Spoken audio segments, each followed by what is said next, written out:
Good afternoon, everyone. Thank you so much for coming in today, and thank you to the panelists.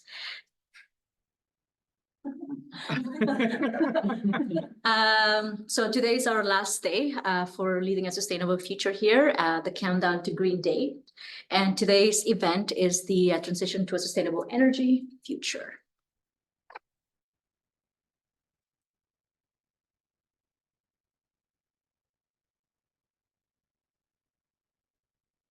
And of course, we need to acknowledge that we're here in the traditional territory of the Clay First Nations. And for the people who are tuning in through Zoom, if you can also write down your land acknowledgement.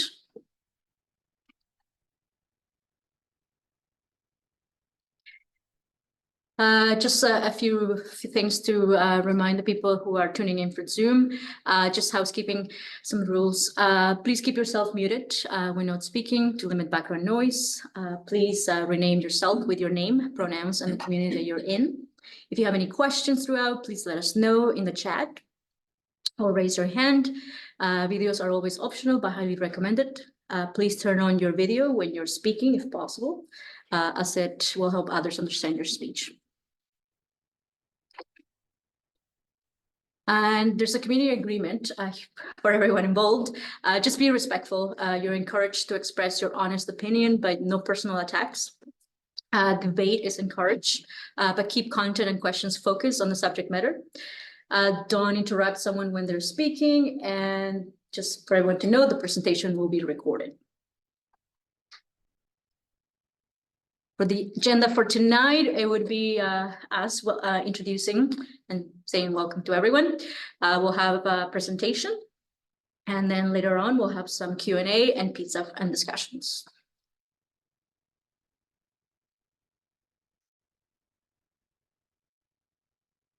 Perfect. And then we're gonna introduce the first panelist, Sahil Dino. So could we have first volunteer, Joanne?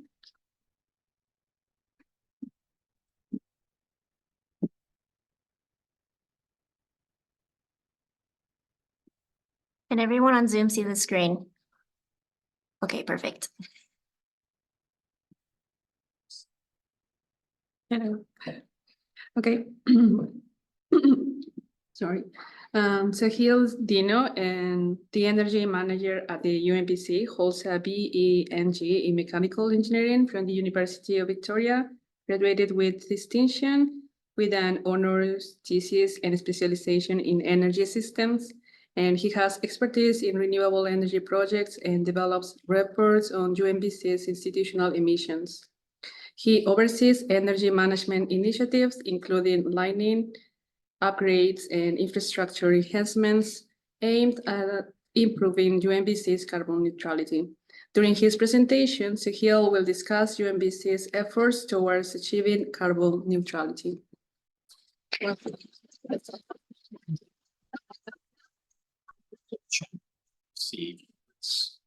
thank you. I'll just ignore these for now. Okay. Oops. Okay, thanks everyone for being here. I can see all of you. My name's Sahil. I've been at UNBC for a couple of years now. I work in the facilities department along with Anne. My boss is going to speak later, the director of facilities, David Kloss, and a lot of the work, great work that I'm going to be talking about has been done by my predecessors, David. So not really taking credit for it, more reporting on what's been done at UNBC and what we're thinking about doing in the future. So my general outline. Oh no. Here we go. Okay. Is to talk about where we're at today in terms of our emissions reductions, energy conservation, and then talk about how we got there, and a little bit at the end about where we're going. So I know I have about 10 to 15 minutes and I tend to ramble, so I try to keep my slides to a minimum. So I usually start with this chart in presentations and guest lectures for classes. I show this at the end usually. This chart shows our scope 1 and scope 2 emissions over time. Scope 1 and Scope 2, if you're not aware, are emissions that we either directly generate at UNBC through combustion of, for example, gas or fleet vehicles, as well as through emissions that are related to electricity consumption. That doesn't include things like, procurement, construction materials, or where we get food for the cafeteria. It's more looking at emissions specifically that we are responsible for directly at UNBC. The provincial government set up a program and started in about 2010, where public sector organizations like UNBC have to report on these emissions basically for every calendar year, and then offset any emissions that are remaining. We pay about $25 per ton of CO2 that we're above zero, basically. And all the targets that the province sets, which are shown here, are based on a 2007 baseline. So even though this chart goes to 2005, everybody's measured against a 2007 baseline. The interesting thing about this chart, obviously, is that huge drop off since about 2010. Which I'll talk about why that is, but it's a very significant drop off that we saw, and that was primarily due to the adoption of bioenergy at UNBC. I got a couple of slides that I'll talk about there. Bioenergy has had a significant, has been a significant contributor to the reduction in natural gas consumption at UNBC. So a lot of the emissions that you see before 2010 there would have been because we were only burning natural gas in our central plant in order to heat our buildings before the bioenergy plant came online in 2011. We've also been doing, the way I look at it is there's two main prongs in all of this. One has been bioenergy, maybe three. The second would be energy conservation, which I'll talk about. So we've had a dedicated program focused on reducing how much energy we use at UNBC for a while now. And the third thing that's worth mentioning, since we're talking about future energy systems, and it's not really a state-of-the-art thing, it's been around for a long time, is district energy. As you may know, the original campus was built with a district energy system and a district cooling system. And that creates efficiencies, which the city of PG has also realized by putting in the downtown renewable energy system that Rob knows a lot about a few years ago as well. So when you have a cluster of buildings, a community, so to speak, district energy can come into play quite well. And basically that just works with a central plant instead of having isolated heating systems at each building. So all of that's contributed, but the main thrust has been bioenergy. The big sharp peak that you see after the drop off, anybody know why? I don't know if this is interactive or not. And I guess it's teaching and learning center. No, but good idea. The increase in consumption would have led to something like that. In this case, it was due to an outage at our bioenergy plant. So one of the challenges we have is if the bio plant is down for whatever reason, in this case, it was down for about a year, we have to rely on natural gas as backup. That increases our consumption of natural gas, which then leads to emissions increasing. And then that also leads to us having to offset that. So that's an increased cost. Question. Excuse my ignorance, what's a bioenergy plant? I'll talk about that in 2 slides. You're way ahead of me. Yeah, good question. And then another slide I had for where we're at today is just a quick a brag about energy reduction. So we've since 2010, which was our baseline when these numbers are compared to, we've reduced electricity consumption at UNBC by 42%, even though square footage has increased slightly. Natural gas, as I mentioned, has reduced. We'll talk about the bio plant and its effects there by 73%, which obviously directly relates to emissions. And then the cost of how much we spend on energy has also reduced by about half, which you can see in this interesting chart. I hope everyone loves charts as much as me because I have a lot of them. But this, I think this is the last one. This chart just shows you the blue bars there you don't need to really look at all the details, but blue bars are the costs that we report on our financial reporting as an institution on utilities. So that includes, I think, water as well. That's all the things that are categorized as utilities. And you can see the sharp decrease there. The orange line is actually the total expenses of the university. And all this is adjusted for inflation. So it's pretty good comparison. And you can see between maybe 2010 to I think 2023 is an anomaly. It's way too low, in my opinion. But if you just compare 2022, those numbers to 2010, we've dropped by about half in terms of how much we spend adjusted for inflation just on utilities. So there is an actual cost savings as well to all this. So how do we get there?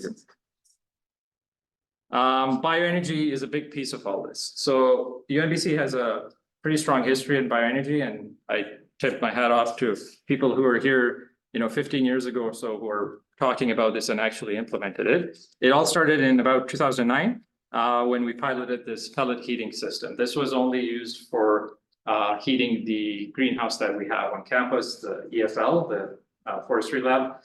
It's an off-the-shelf unit. There's a silo, and then the boiler is inside of the container. And it was just heating one building. I believe it was the first of its kind for a North American university at the time. And it was a success. It was found to work, no issues. Well, there might have been some issues, but it was still found to be a success. And then the university proceeded with the big investment it made that led to all these emissions reductions in terms of fossil fuel reduction. That was the bioenergy plant that you asked about. This is on campus. We do give tours. We had one earlier today. The plant was commissioned in 2011. This is a little cutout. It is like that on the inside. It uses a gasification system. It's supposed to be cleaner and more efficient than just direct combustion of wood. We get a material called hog fuel, which is just waste wood from the local sawmill downtown that also helps to heat the downtown district energy system. That waste wood comes to us. We put it into the system. There's a process that happens called gasification. We create high temperature gas. I won't go into all of it. And then we heat water. The water that we heat then goes back into our district heating system. So there's pipes everywhere on the other side of this wall, I think, as well, that are basically transferring heat to all these spaces, including this room. And that's how we heat campus. There's the same system is also different pipes, but similar system is used for cooling the campus in the summer. So we have cooling for most of our floor space at UNBC. So the bioenergy plant was installed to basically help us to get off of natural gas usage because we were 100% natural gas before. So that was done. And then David came along, he'll talk a bit later, and he devised this project that was finished in about 2017. There were 4 small buildings or smaller buildings that were not on the district energy system. So we installed a new district energy system over multiple years, and that was part of this project called the Sustainable Communities Demonstration Project. Top picture just shows you some of the piping before it went into the ground. There's a special type of piping that was pre-insulated. What this did was basically use hot water now to heat buildings, whereas we used to use electric baseboard heaters. It also allowed us to get off of gas boilers for domestic hot water heating. The lower picture shows you that pellet silo that you saw earlier being moved closer to the bioenergy plant so that we could connect all the piping together. So pretty big project, but this shows the success, or it shows the type of project that's been done at UNBC over, this kind of completed that phase of bioenergy installation over about a decade or so. Okay. The other piece to all this, where we've made gains like reducing electricity consumption, making things more efficient, is all the stuff we do behind the scenes. This is a exercise in trying to fit as many pictures as possible without making them too small on one slide. But basically, the top right picture is just an example of a mechanical project that we would do. Typically, we do one of these a year. This is just to replace old, inefficient heat exchangers with smaller units and with a bunch of different piping design changes to have smaller pumps that are variable speed, that are more efficient, and that allow us to stage equipment so that we can turn off things when they're not needed. So that's the top right. Then we've done a lot of lighting projects at UNBC as well. That's an example of a recent one we did in the teaching lab, where we've gone from fluorescent tubes to LED lights, which are about half the energy consumption, and that work off networked controls and can check for motion as well, so that they're not on all the time for no reason. And then the last picture is a bunch more pipes, which show, this is just like the kind of stuff we do behind the scenes. This is in the server room, that picture. That's basically tying us into our cooling system so that we don't have to run electrical air conditioning units. So we reduce inefficient, high usage of electricity for equipment that's about to be at end of life. And we're now trying to leverage some of our district energy systems to help cool our server room.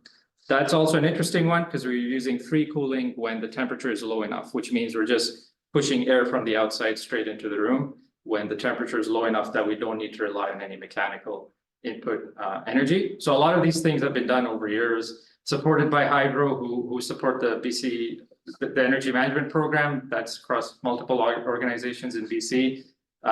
They're interested in reducing how much weight or reducing waste of electricity, especially at big institutions, for obvious reasons, so that they have less demand on their infrastructure as well. And then there's also a cultural, obviously, component to all of this in terms of the organization and doing energy conservation campaigns, things like this event that Ans and Olga have put together, where the culture at UNBC is towards energy efficiency and sustainability, and that also comes from leadership as well, and having that support from VPs, directors, and so on, so that we can continue to tackle these projects. Oh, I was lying. There was another chart. This is the continuous example of continuous optimization, which I glossed over. I didn't even mention, but this is another interesting thing we did with Hydro, where we looked at every building, at all the controls, and tried to find simple, low-cost measures to help reduce electricity. You know, putting in occupancy sensors so that you turn off heating or airflow in a room when there's no one there. And in the past, we didn't used to do that. Simpler things like turning off an air handling unit overnight when it used to run all the time. And all these simple fixes, in this case, we're looking at the Northern Sports Center there. The yellow phase is when we were actually doing the implementation of these measures. And so you can see where the graph is before that yellow phase and where it is after. And it was about a 25% reduction in electricity consumption just by making controls changes that we can do in our building systems. So that was a great success, and we've done that across all our buildings. Last slide. And this is a quick, we could go talk about this a lot more, and David will kind of talk about this a bit more in an adjacent way about his own project. But in terms of looking forward and how do we get that graph from 70% reduction to 0, it's not easy. You could think about bioenergy plant and expanding that. That's a sort of more inefficient way of doing it. There are risks. We have challenges with maintenance for the plant. There's a lot of moving parts in there. The company that helped create that technology at the start is smaller than it used to be. We don't know its future. Where do you get the fiber from? Really, where UNBC and where David's vision is for how we would continue to decarbonize is being smart with energy. So one of the things and conserving energy. One of the themes of the last buildings that were constructed for UNBC, you see them in the slide. The top one is the facilities management building, and the bottom one is the Wood Innovation Research Lab. Is that they're passive house certified. So passive house certified means it meets a certain spec set by the Passive House Institute, and their goal is really to make the energy consumption of the building as low as possible. What this really translates to is a lot of insulation, being smart about how you construct your building so that you have as minimal leaks as possible. So they do a pressure test and everything. The Wood Innovation Research Lab was the first North American industrial building built to that standard. So at UNBC, we've been at the forefront, I think, of the passive house phase as far as North America is concerned, and it's becoming more and more common now. But the intent there is to basically build a jacket around your building. If you use less energy, you don't have to put as much into it. So the facilities management building, for example, we create enough heat with our bodies, the lights, computers, that when it's -40 outside, we're still cooling some spaces because the heat just can't get out. It doesn't leak. So, and the cooling there is free cooling. We're not inputting energy. We're using an off stream from the city water coming in. So how do we go about using these techniques for new construction and doing them for older buildings? For example, like the research lab, it would be very complex, but it might be a smarter way of going about energy conservation rather than just brute forcing it at your input source level and just throwing a huge electric boiler at the central plant there. The other way that ties in is also trying to be smart about heat recovery. We're doing these small upgrades relatively small upgrades in our mechanical system so that we can in the future lower the temperature in our district heating loop and try to recover heat and dump it into the loop and move it into spaces where it's needed. So trying to be smart about taking heat where it's not needed and putting it where it can be used with our district system. So there's small pilots we're doing here and there. We've also done a few mini electrification projects. We don't have that much gas consumption at UNBC. So it's not like we can just go take out boilers and put in heat pumps everywhere, but we have done that sort of in the maintenance shop. So we just put in a heat pump there recently with propane backup, and we'll see how that goes. So one of the things we do at UNBC that's good is we do try things out. We're piloting things all the time.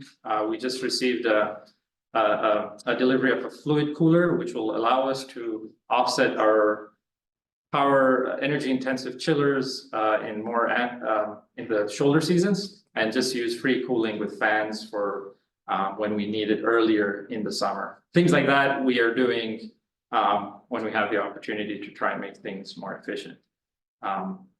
Yeah, so lots of interesting things, still a long way to go, I think, to get that 70 down to 100% below. But yeah, hopefully this is all interesting. I'll finish now. I don't know how long that was, but hopefully if it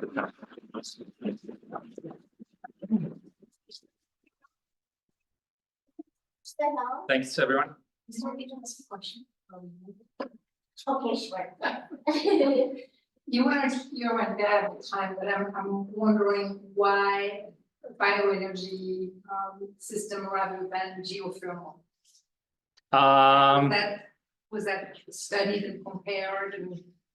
There are some people who might know more than me about those days. David might be able to mention that he's also on the panel, but virtual. But my understanding is because of we're on a holistic level, we're located in a forestry centric region. So getting that material to, it's just a quick drive for the truck to go from that sawmill to here. So we have quick access to this waste wood that would otherwise not be used by anybody else. So that's one reason. Geothermal, maybe they costed it out and it wasn't going to be feasible. We are looking at that very early stages for other things. So it's not totally, not something that's not completely feasible, but that might have been one of the factors. The whole building and everything, that project cost about $15 million.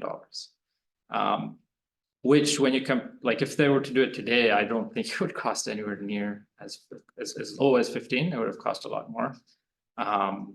So I think it's just the technology at the time. UBC has a similar system as well that was installed around the same time. And just the Double the budget. double the budget. And the availability of fuel, I think we did it first as well. You bet. There you go. They copied us. You can quote me. No, the availability of the fuel was probably a big factor. So that's what. I'll add to that just a little bit. Sure, yes.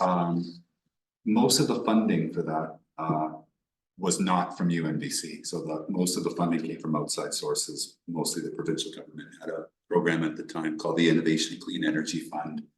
And it was, a lot of this was tied around the Olympics. Actually, when Vancouver hosted the Olympics, the timing was all this sort of the same. And there was a lot of interest from the provincial government in demonstrating innovative things.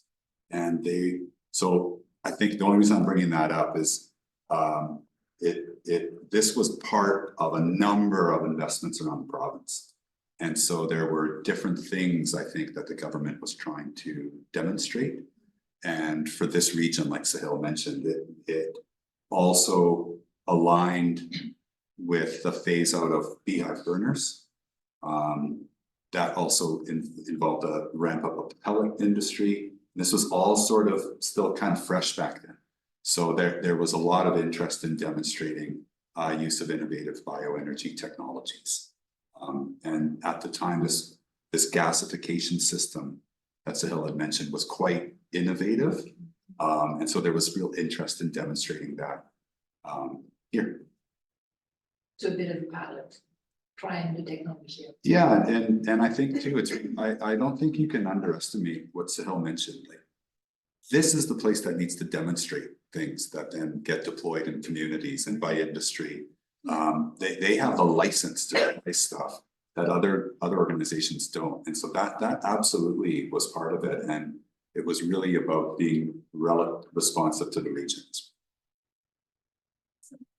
Thanks, Rob. Yeah, thanks for that question. That's a good question. So, I will call on Adrian, our volunteer, to introduce the next speaker. Okay, so.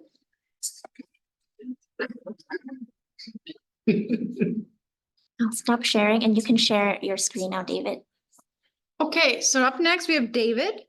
In alignment with UNBC's commitment to sustainability, Dr. David Claus, Director of Facilities Management and Capital Planning, has spearheaded the construction of ultra energy efficient passive house buildings on campus. Extending this initiative to a personal level, David and his family transformed their century-old home into a passive house. Serving as UNBC's inaugural energy manager,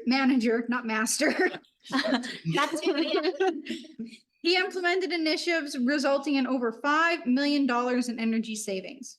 Additionally, David oversaw the implementation of award-winning bioenergy systems providing heat to most campus buildings. In his presentation, David will detail the process of retrofitting his home into a passive house and its significance for sustainable building practices and energy savings. So. Great, thank you. Rob, can you hear me? Yeah. Yeah. Perfect.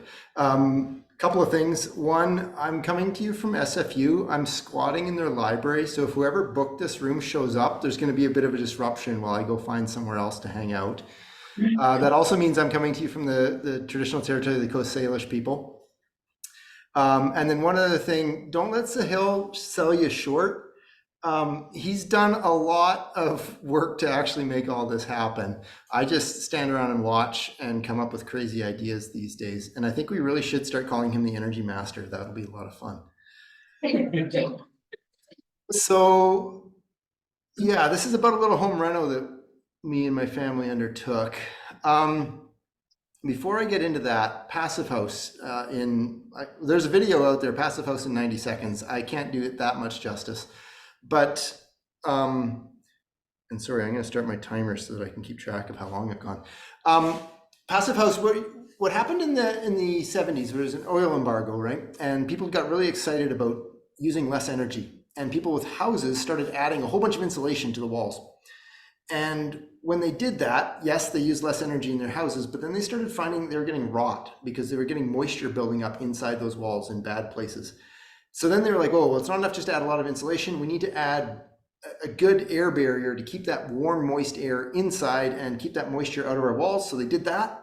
And that solved the moisture migration through your wall problem. But then they started getting really poor indoor air quality. Sometimes colloquially, we call it sick building syndrome. And they figured out, ooh, if we're going to make our buildings tight as a bubble, we need to be able to mechanically exchange air so we're getting fresh air in, and preferably do that with heat exchange so we don't lose all the heat. Once they'd done all that, they had the basic bare bones of what passive house is as a standard. Passive house also looks at windows and thermal bridging and a couple of other things, but by and large, that's what it does. And I bring it up because actually Saskatchewan House in Regina is the precursor to the modern passive house movement. And it's a Canadian example, which is kind of cool. Anyway, so all that to say, we did this a couple of times at the university on new construction. And then here I was like, well, let's see if we can make this work on a residential level. Let's see if we can make it work on an existing building in a kind of cost-effective way. But I couldn't sell that to my family. So here's what we did. Let me see if I can make sure the slides advance. There we go. Here's what the building looked like when we started it. It was just a standard house. It's down by the Crescents, or in the Crescents, right across the street from Dutchess Park. Doesn't look like this anymore. We went and added on to it and a bunch of other stuff. This is the family. And wanted to set a bit of context. Why now? Well, the kids are getting bigger. And in my head, they were big enough to help. They didn't necessarily buy into that completely, but that was the original idea. The other problem is they take up more volume as they get bigger, and they have hobbies and all sorts of stuff. So we were running out of space. Our house wasn't really big. We looked for years at moving, and every time we came back to the same property, because we're like, you know what, we actually like the neighborhood. So then we're like, well, if we're going to stay here, we should make the house a little bit bigger. And then, well, how much bigger? And then to what energy code? And really the what energy code was, well, we have the technology to do this. I have quotes from each of the kids, but I won't get into all of them. But the one from my daughter who's on the right there, her stuffed animals froze to the wall in her bed one winter. And she's like, Dad, can you fix the house? I think she regrets those words now. Now she's like, why didn't we just buy a new house and move out? That would have been a lot simpler.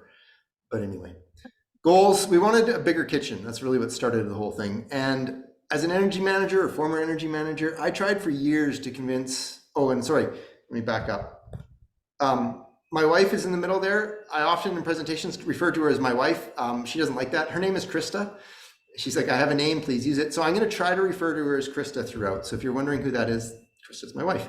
I tried to convince Krista for years to do a project like this on the basis of payback, and she was not interested whatsoever. And then one day she said, well, wait a minute, if we did this whole reno thing, would the house get more comfortable? And I said, well, absolutely. She said, why haven't we started already? So that's how we actually got buy-in for the project, was around comfort. We also I bought an air quality monitor, one of these CO2 sensors, a year ago, because I wanted to start measuring how much CO2 we had building up inside the house. And it was informative. And one of the things with the heat recovery ventilation that'll be in the new house is it'll keep the CO2 level down, and CO2 is just a proxy for other pollutants. We didn't want to do this project and just benefit ourselves. We wanted to make sure that other people heard about it. So we have a standing line on the project where I break for tours, and we've given lots of tours already. The approach was we're going to live in it throughout. We didn't want to move out. I wanted to use as much conventional construction as possible so that I could hire trades to do things that they already knew how to do. We also wanted to reuse as much material as possible. That's just a personal ethic. We didn't want it all to end up in the landfill. And we wanted to take an old house and make it more efficient in a cost-effective manner. It's not a big site for how much we added on. So moving material around was a bit of a challenge. I have become aware of a lot of suppliers through our work at the university. So I was able to get fancy membranes and tapes and all that sort of stuff. And during construction, we found that, yeah, there's a ridiculous owner, that's me. But we also found that certain parts of this work better than conventional construction, doing it under Passive House. It's not all just more complications. And that was an interesting part of it for me, to be able to work with the trades that we had on the project to say, hey, this is how we can do this that makes things easier. Building was originally constructed in the 1920s. It was on a former army base, apparently out North Nechako Way. Moved to the site in the 40s. It had about 2,000 square feet. And the air leakage right in the middle there was over 6 air changes per hour. That's when you do a blower door test and you measure how much air leaks out of the building. When we first moved in, it was 10, and I did a bunch of weather stripping to bring it down. Other than that, it was pretty kind of normal for a drafty old house. This is the floor plan before we got started. And really what we're doing is taking the kitchen here in the middle, moving the dining area to over here, and taking the living room and adding on. So it's about a 20 foot by 20 foot addition on the main floor, porch front and back. And then this here is the amount that we've been living in through the winter. The boundary between the unconditioned and the conditioned space has been moving around throughout the winter as we've been doing construction, which was a little bit trying. In the basement, again, we added on, but it's a bit bigger. I'm going to put a shop down there and have some cold storage area for vegetables. This is the area we've been living in. That's where the boys moved to. My daughter moved next door where my in-laws live. So yeah, she moved out. Upstairs, we're gonna have a couple of bedrooms recreated for the two younger kids, and then a master bedroom up there and an office. So that's the overall footprint. It'll be about 1,200 square feet that we've added. We're putting a whole new roof on. I'll talk about that in a minute. And the air leakage rate for new construction or passive house, you need to be below 0.6 air changes per hour. And we'll come back to that in a minute. Exterior insulation. So we're keeping all the interior finishing as much as we can in the area that we're living in, and everything we're adding is on the outside. And we want to get up to about R88, R90 in the roof and R45 in the walls. The overall energy model, actually coming back to the stats here, we're increasing the area by 60%. And even though the area is getting bigger, the energy consumption is going to go down by over 60%. Looking at the charts on the right, and sorry, Sahil, I didn't have lots of charts in here. This is as close as we come. The floor slab, this brown area, that is going to be over 50% of the heat loss in the new building. And the reason is I'm not taking up the floor slab in the existing basement to add insulation. There needed to be a line somewhere, and that was on the far side of the line. But in the new construction, I could add foam. So this is before we poured the footings, and the footings are actually formed in styrofoam. And then the concrete went in there after we put some vapor barrier down and things like that. Here's the day we took the roof off. And that was an exciting day in some ways. It was a very tiring day. It's also a little nerve-wracking. I really like camping. I don't like camping under a tarp in my house. And we were like that for about 2 weeks while we waited to get the sheathing and shingles on. But we had a good crew. They worked really hard. We took it all off and we put it on the ground because we wanted to disassemble the roof panels and save the wood and some of the styrofoam out of them. So we did that over the next couple of weeks. And we put some new trusses on. Here's the tarpage. Here's Gemma. And the other thing I wanted to mention on this slide is you see this white barrier that Gemma's sitting on top of. That's the membrane that gives it its air tightness and its moisture tightness. And I needed to replace the roof so that I could bring that membrane underneath those trusses to make sure it's continuous over the whole building. And it'd be really difficult to do that with the original trusses in place. The other thing these new trusses do, you can see kind of next to Gemma, there's this vertical portion. That thing's over 2 feet tall, and that's where the insulation is going in the roof. It's called an energy heel. And by kicking your trusses up that much, it gives you space to put your insulation in. Again, coming back to that air barrier, that's what this white plastic is with all the tape on it. We ran that around the whole house to make it airtight, and then extended these bucks for the windows, and then these trusses that are here, that gives me my 10-inch depth to blow in insulation. But if I blow it in like this, it'll all fall out. So in a second, you'll see, but first I had to also insulate and add waterproof membrane around the foundation. We added 8 inches of foam around the existing foundation all the way down to footing. And then here you can see all the trusses on the exterior with that vapor barrier. And then this black plastic that we're starting to put on, that's what holds in the insulation. And we blow it in a couple of feet at a time and tamped it down and went up the entire outside that way, and then put some strapping on for a rain screen to allow some ventilation in the walls. And then now we're in the midst of putting on siding and flashing out the windows and doing that sort of stuff. And then briefly, mechanical systems. So this is part of the heat pump, sits outside. And then here we have one of the indoor units that sits in the living room on the wall. It just sucks air out of the living room and the sort of the common area and puts it back in after heating or cooling it. And then this unit here actually sits in what used to be the furnace room, and that heats or cools the air coming off the ventilation system before it's blown into each of the rooms. So we want to have forced air when this is all done. This is our energy recovery ventilator, actually. Recovers heat and moisture from the air that it's going to expel out of the house, and then that heat and moisture are put back into the incoming air. And one of the things with this whole design is we don't recirculate any air inside the house. It's all fresh air coming in, which will help with that CO2 problem. Also apparently helps with dust.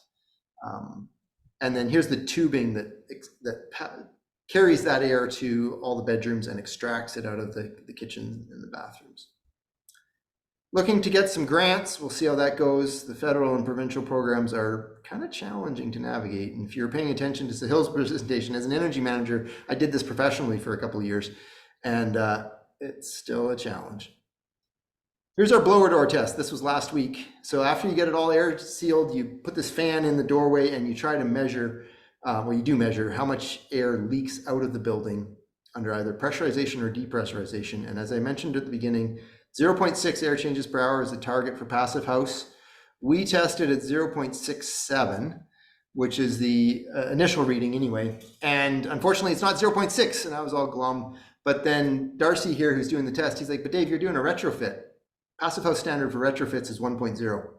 And so we did make the standard. I'm still hopeful to get under 0.6. I've got a few more bits of tape to put on here and there, and we'll see how that plays out. That point, I will turn it over to the next presenter unless there are any burning questions that can't wait. Because I understand we're doing questions at the end. Is that correct? Yes, that's right. But if anyone has any burning questions. I do, David. Okay, yes. Yeah, how do we get onto a tour? Yeah, send me an email.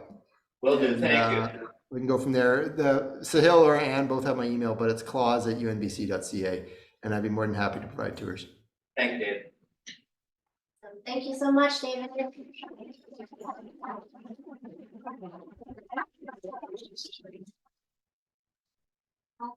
Oscar, our next volunteer, to introduce the next speaker.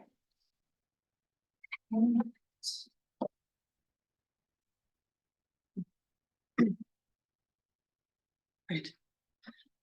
Stefan Muller from Arbios Biotech. Arbios Biotech is a joint venture between leaders in hydrothermal liquefaction. Lysella and Canfor, an integrated forest products company. Arbios utilizes advanced technology to transform end-of-life woody biomass into renewable biofuels with a low carbon footprint, with the aim of reducing dependence on fossil fuels. The construction of their demonstration facility in Prince George, named Chuntoguna, meaning the forest lives in Dekel, signifies their commitment to advancing sustainability and the circular economy. Representing Arbios is their Chief Operating Officer, Stefan Muller, who previously served as president at Viterra Renewables and SVP project engineering at Ensign, overseeing a biofuel facility's design and construction. With a background in chemical engineering from McGill University, Steph brings an extensive experience in senior management, engineering, business development, and research and development, and holds several patents as a co-inventor.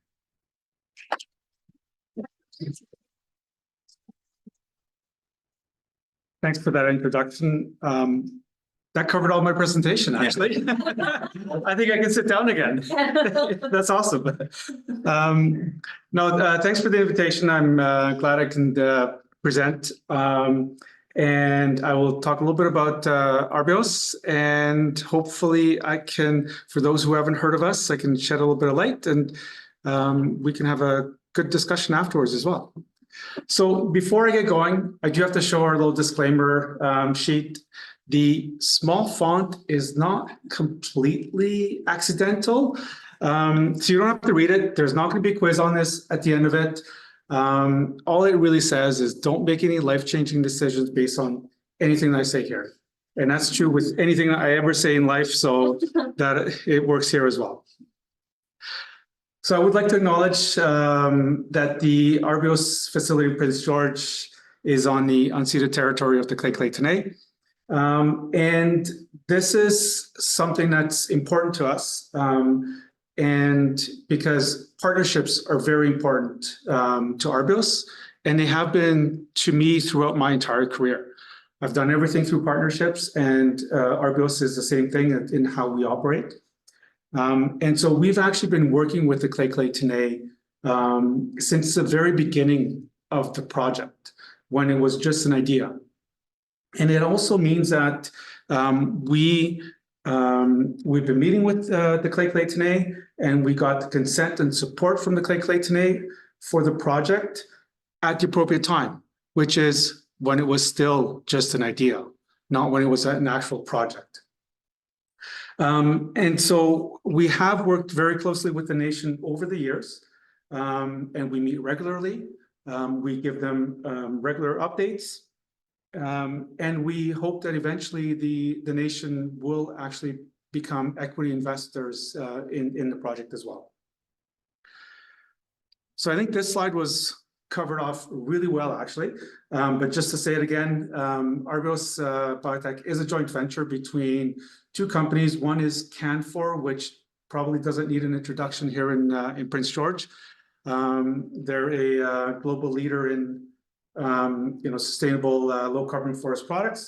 And the second is Licella, which is an Australian-based technology company that has pioneered this technology that we're using, which is the CAD-HDR technology. And I should also say that so these two companies actually came together with the goal of converting low value residual biomass into low carbon biooil. This slide here it's a little bit busy. You don't have to read it all. The main point that I want to convey here is that I think at this point in time, we all know that we need to move to a low carbon future. I also firmly believe there isn't one solution that works for all applications and everywhere. So what I'm going to be talking about here is one of those solutions. Another firm belief that we at Arbios have is that energy shouldn't compete against food. So for us, it's actually important to not use food-related products in the making of our bioenergy or biooil. So for that reason, we actually focus on using low-value residues that don't really have a home or an application without our type of technology. It is hog fuel, that's our main technology, and it is what's also being used here at the bioenergy plant, but that's another example of what it can be used for. And you said it yourself as well, there is not a lot of applications for it, right? So we're in agreement in that case. And so what we do is we actually convert that hog fuel into a biooil. We don't burn it, unlike at the energy plant here. We convert it into a biooil, which then allows us to achieve greenhouse gas reduction goals.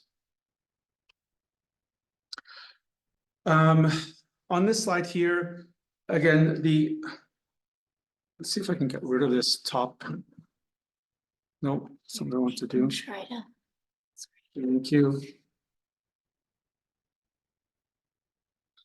There you go. Thank you. There was a little bit of a key message at the top of that slide, so I wanted to have that on there.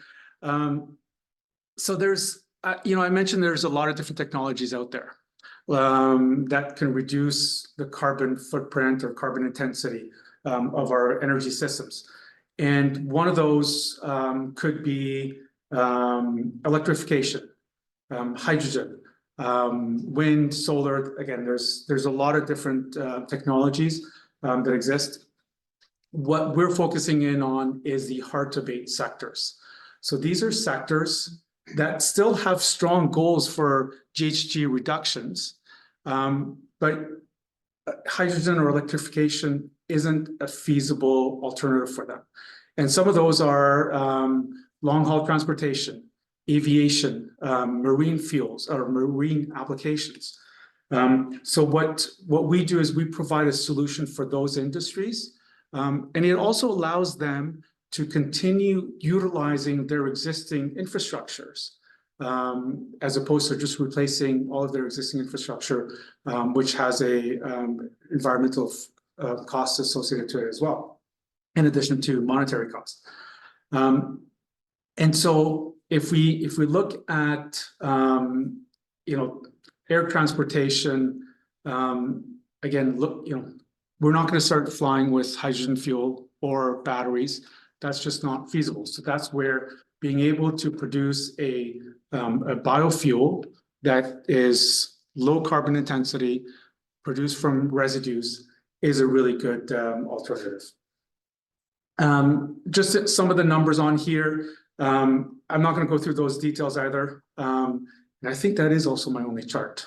If I know.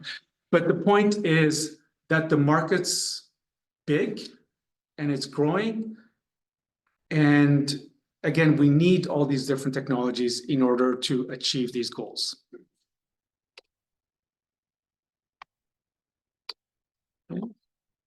No, that, okay, there. So in terms of what is it that we do to some extent, without going in, boring you with the big details. But one of the things that we do is we take, I said, wood residues, but it's actually any biomass residues. And then we can convert that into a bio-oil that can then be further processed, upgraded to produce biofuels. In terms of some of the biomass residues that we focus in on is wood residues. In Prince George, that's what we're going to be doing. I'll talk a little bit more about the Prince George facility later on, but Prince George is what biomass residue or wood residues is what we use. We can also use non-edible agricultural residues. So, corn stalks, corn cobs, residues like that, straw, all those kind of things, as well as post-consumer materials.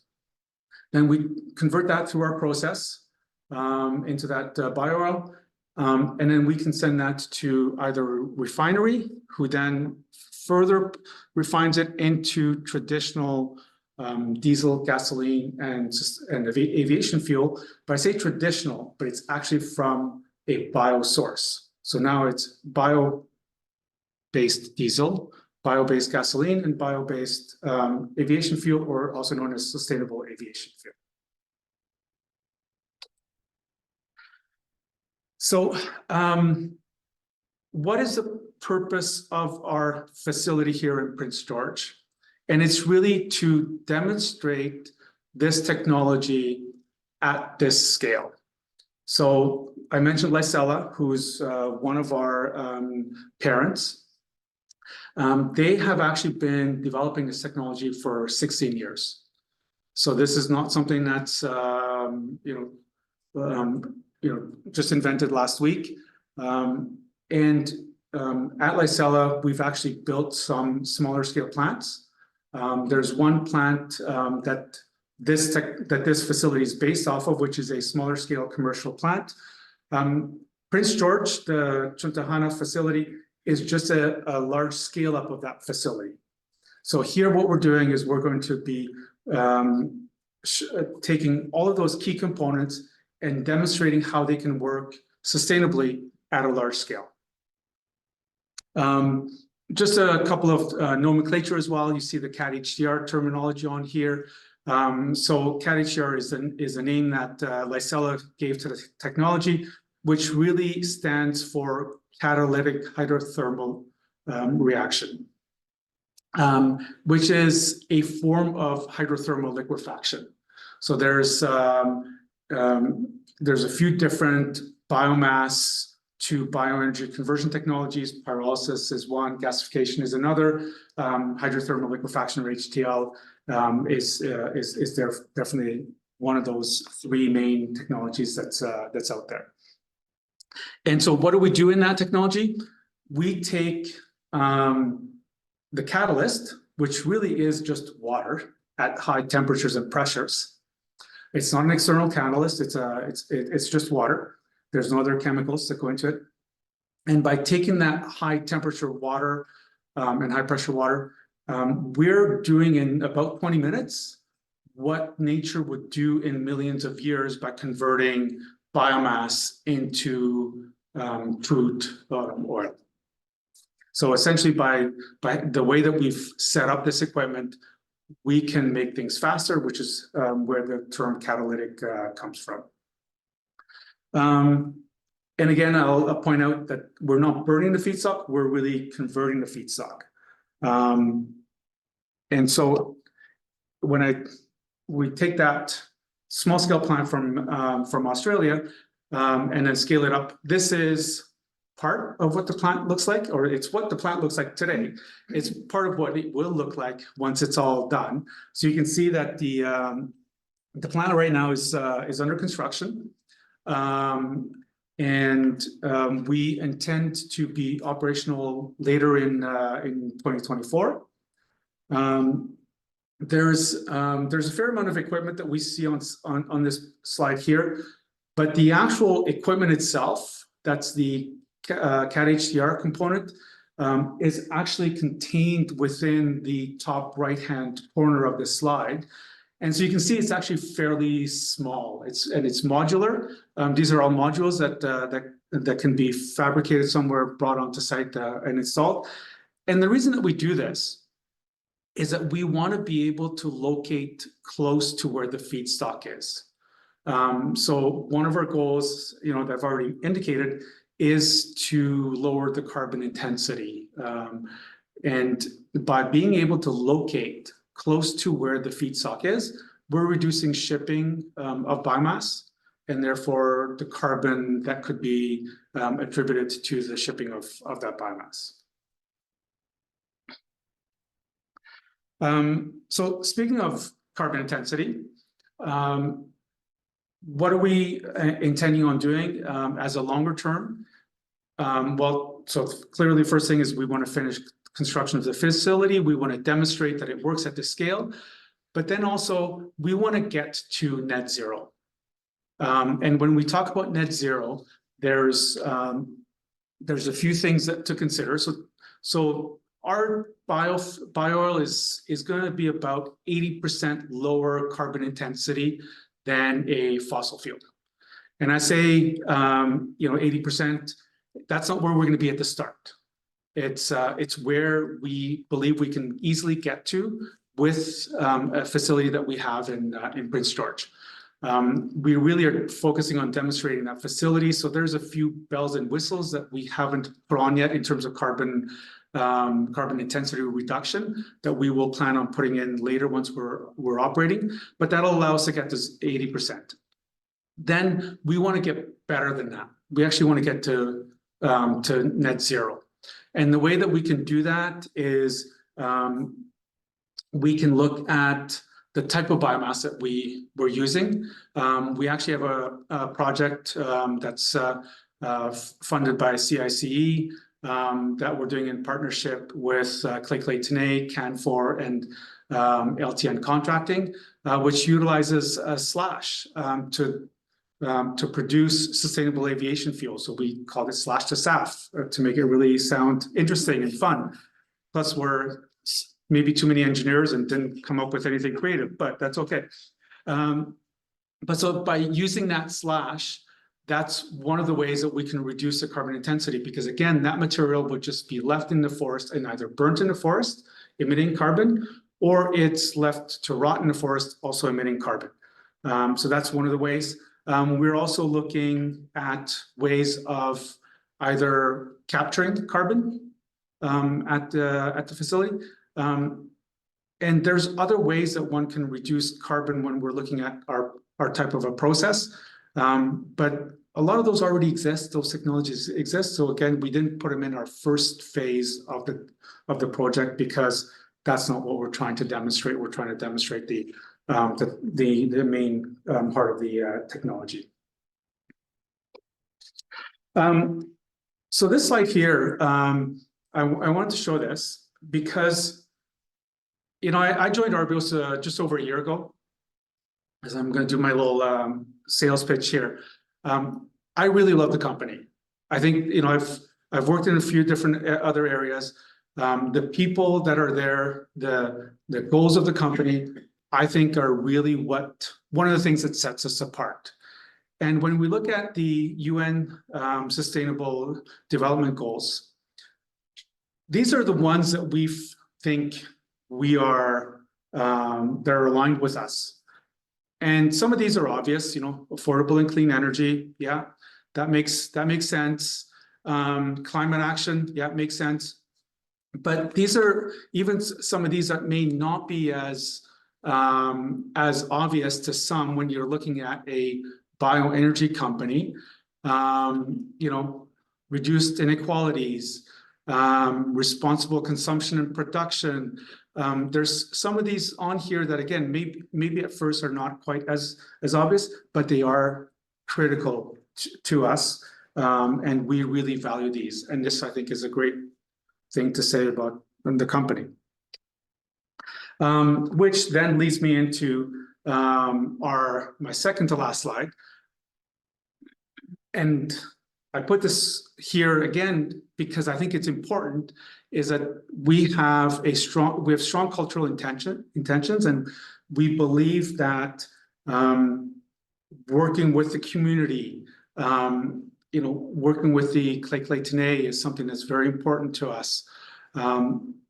And making a difference not only for the employees, but for the community and for everybody else around us.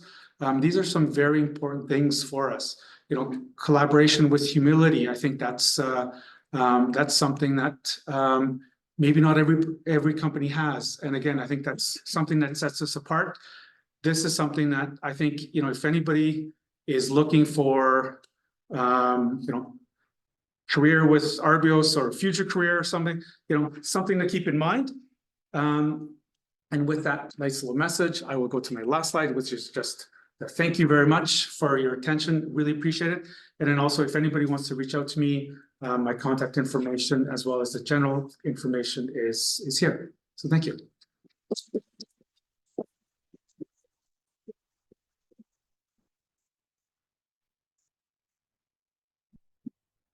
So I will ask Johnny, our other volunteer, to introduce the next speaker.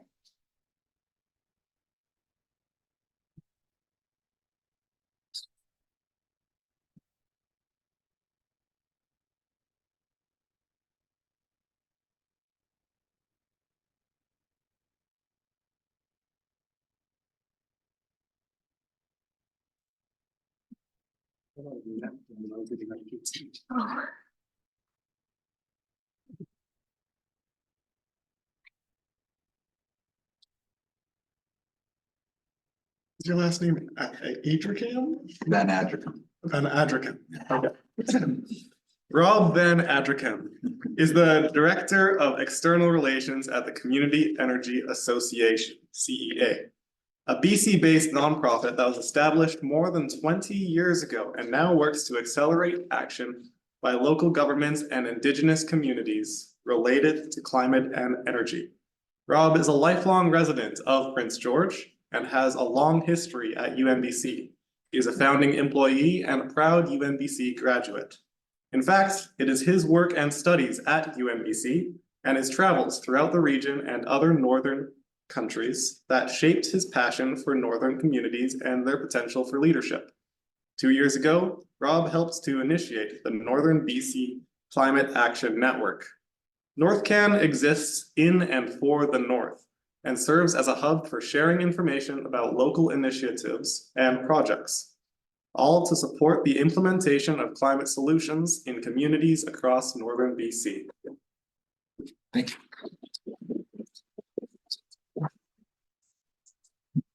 I feel the same. That's like my whole presentation. How condensed, much better. Oh, and I'm thinking, I don't have to show that slide now. Oh, that's awesome. Thanks very much. It's a real pleasure to be here. Been in this room many times, but never on this side of the podium, so that's kind of fun.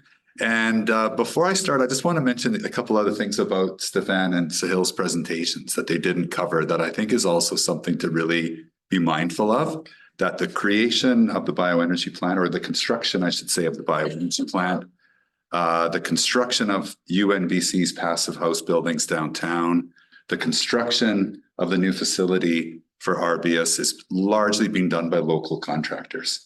I mentioned that about biomass, that we're sort of supporting local industry, but it's a lot of companies. When I went to the Arbios site, I was blown away by all the local companies that were there, which you don't see when it's built. But IDL built built the bioenergy plant, and lots of local companies been involved. So I just thought I'd mention that quickly as well. It's something that I think those companies are gaining experience and expertise in projects that could really position them for leadership through this transition as well. Anyway, again, it's great to be here. This is from an event that was held at UNBC last April. I'll get to it in a little while, but I thought it was a nice slide to start an event here at UNBC. Okay, so just a couple things that I give a bit of an overview of what I'll cover through my presentation this evening. So a little bit more than about the Community Energy Association than what you already heard. A little bit about, I guess, my particular answer to the question for tonight's panel discussion. I think there's a great diversity of ideas that are being presented to answer that question of what's needed for the transition to sustainable energy future. And mine is going to involve people, not as much technologies, but definitely people.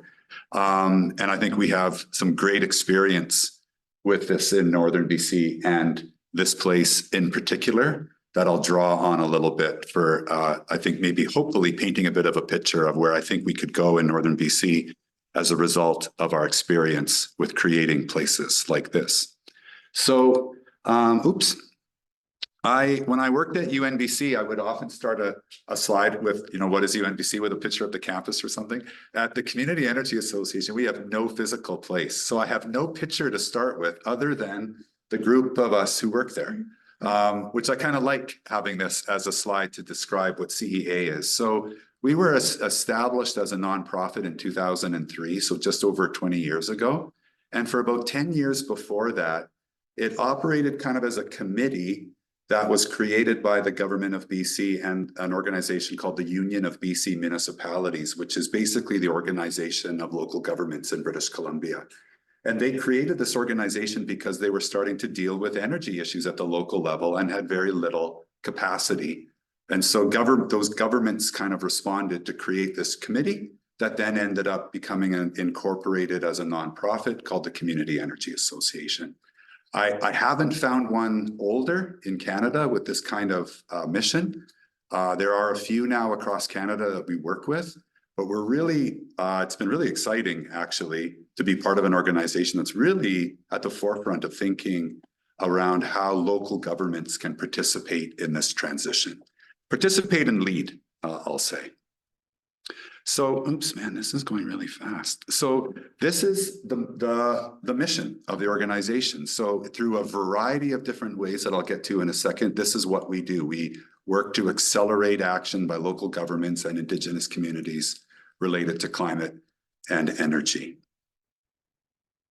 That involves addressing these things. So this is actually a screen capture from the city of Prince George's climate plan, which was done when I worked at the city by CEA.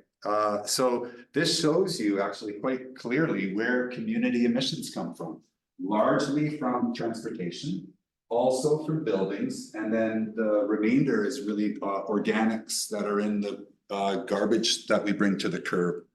The organic waste that's in there decomposes in landfills to create methane. So this is, I guess, a really nice, elegant explanation of the kinds of things that we work on. So we work on projects with communities related to transportation. So one example would be, you may have seen Charge North electric vehicle stations in various locations around Northern BC. That was a project CEA and the regional districts and local governments around Northern BC.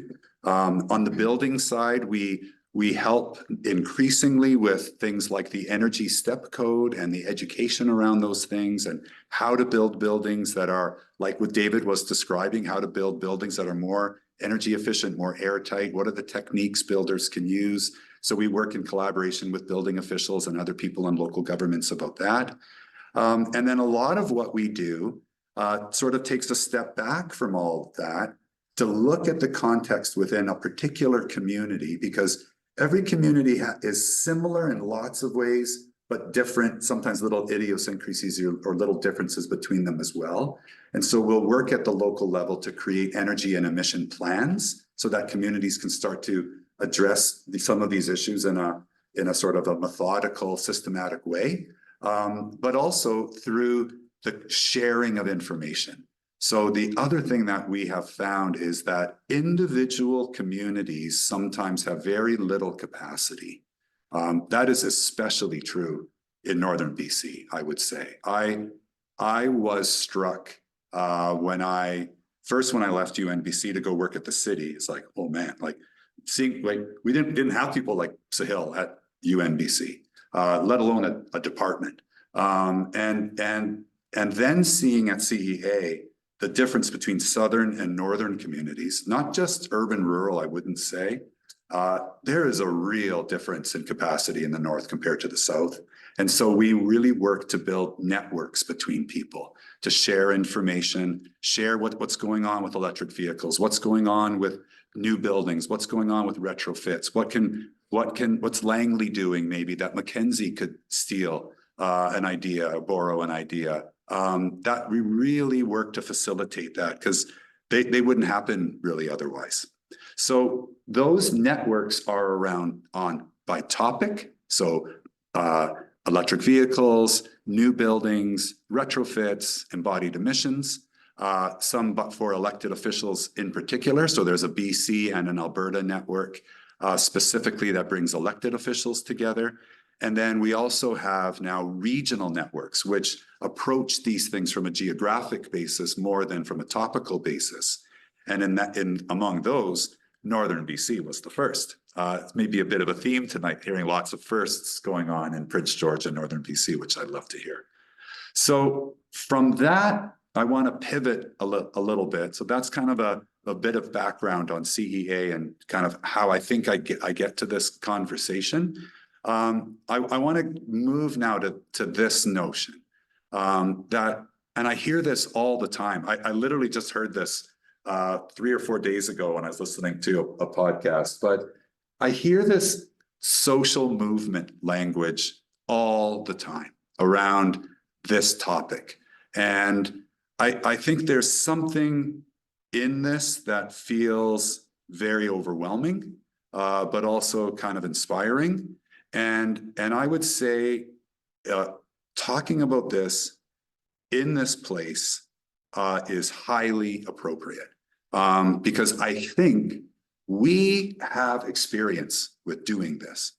And I think we should remember that. And I've never given a presentation where I've brought the campaign for UNBC and the Northern Medical Program into a conversation about the low carbon future. But it was through the challenge of this panel that I was thinking, oh, what am I going to say? That I thought, in UNBC talking about this topic, we should remember our history on this and maybe think about how we could apply some of these skills that we learned in these previous campaigns to this challenge that we have today. So for those of you who don't know, because I was reminded by a friend of mine who works at UNBC that not everybody knows this history anymore. There's lots of new people, and UNBC was created through a social movement. It was 16,000 people in Northern BC that paid $5 to sign a petition that then was taken to the government, taken around Northern communities, and this case was presented. So it started with, I think, a recognition that we weren't being treated fairly, and that mobilized people to do something about it, not just complain about it. All of those names are on the glass outside the Winter Garden. So on your way to the bioenergy plant for your next tour, you can stop by that window and see those are the people that can be thanked for why there's a university. And that happened, that's about 40 years ago now. Late 1980s, what's that, 35 years ago? Is that right? I'm terrible at that. Too bad. Seems kind of like a long time ago, but it wasn't really. And then in the year 2000, this is a photo of the CN Center. So there was almost 6,000 people in the CN Center that came to talk about why it was unfair that they couldn't find a doctor, that they didn't have proper nurses, that the healthcare system was sort of falling apart. And the president of the university at the time, he showed me a speech. I told him it was crazy, but he got up right there and said that the answer to this is to have a Northern Medical Program. 8 years ago, those are the two of the first 18 grads, both of them from Dawson Creek.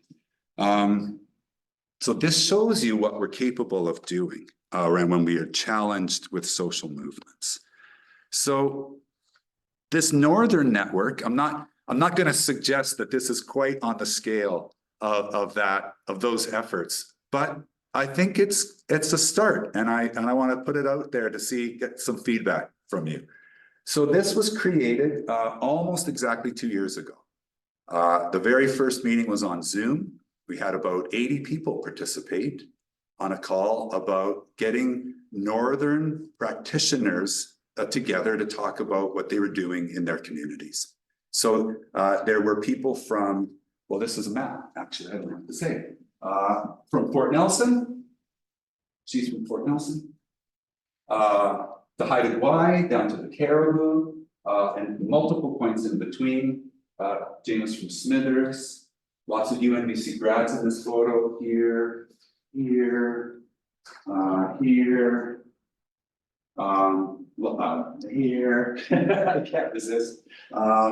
And people who are involved with teaching, with local governments, with Indigenous communities, industry, the private sector, the health authority, all sort of have been coming together to talk about what they're doing. And so currently there are about 300 people that are sort of part of our mailing list who participate on occasion in different meetings where we talk about different things that are going on in communities. So our next meeting in just over a week from now will feature an employee at the District of Mackenzie. They implemented a countertop composting program, and they've measured exactly how much fewer organics is going to the landfill as a result of that project. So he'll be presenting the outcomes of that. And David's presenting about his home project as well. So those are two sort of examples. One, a waste reduction project, another one, a retrofit project, but just to give you an idea of the kinds of things we're talking about to share information. So we had our last meeting actually was just this past January at the House of Ancestors. The president of the university there on the top left was the moderator of the panel. And it was really striking for me being at this meeting that this was one of the first, I think, climate focused events in Northern BC that was sold out a week before the event. And we had about 140 people registered for this event. The day of, you might remember, it was at the time of the Natural Resources Forum. And that was like the heavy snowfall warning. The one day we had real winter this year. And the highway south of Prince George was closed. So we lost some people who were planning to attend. But anyway, it was a really interesting event. And we talked about different initiatives that were happening. Seated at the front with the red tie is the mayor of Prince Rupert, talking about their efforts around transitioning their economy. Very, very similar to what Stefan was talking about in terms of transitioning to low carbon fuels. In the middle is Owen Miller. He's developing a technology with the Cosley First Nation around utilization of low value wood. And then on the far right was Terry McConaughey, who's the head of the Canadian Home Builders Association for Northern BC, talking about this whole transition around more energy efficient homes.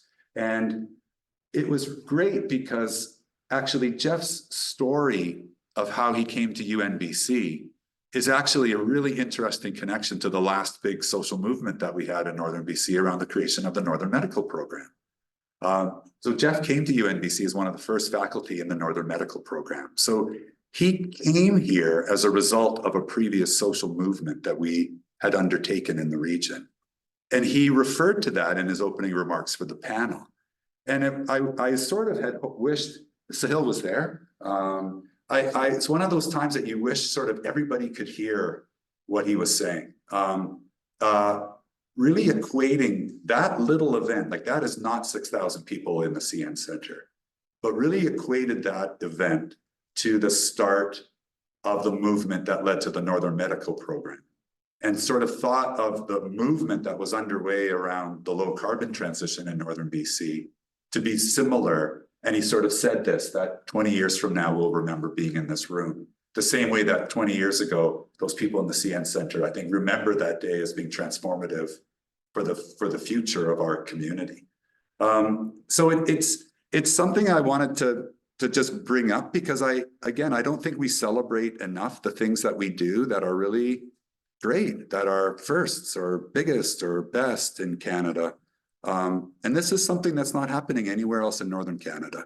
And I think we should take some pride in that. And so I would just say that when I think about those other social movements and where we're at right now in this transition, and the wish that we have, I think, for our own region to fully participate and not feel like we're low on capacity, is when I think back to what happened in the past, I think we were very good at articulating problems, but we were equally good at what I put there, active individual participation. People went to the CN Center, they signed that petition, they got involved. They didn't just sit there pissed off. It was followed. This is, I think, equally or maybe even more important. That individual action was followed very quickly by institutional and corporate support, government, companies, various levels of government, not just provincial or federal, local governments, regional governments, Indigenous governments. That's critical. But so, you know, I see maybe there are some comparisons of what's going on with something like the Northern BC Climate Action Network with those other big social movements. But then, you know, some questions. Is it too small to be called a social movement? And these other big social movements had physical expressions of their success. I don't know that we'll have that. We might have physical expressions of our failure more than we'll have physical expressions of our success with something like a climate action network. But I just wanted to put it out there for some a little, maybe a different take on this transition to a sustainable future. And with that, I'm happy to just leave my email. And if you want to follow up after the session, or happy to answer any questions now, unless we do the last presentation first, and then we'll do Q&A.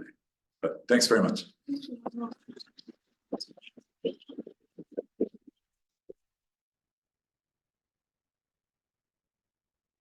Okay, we'll present the last speaker, last but not least.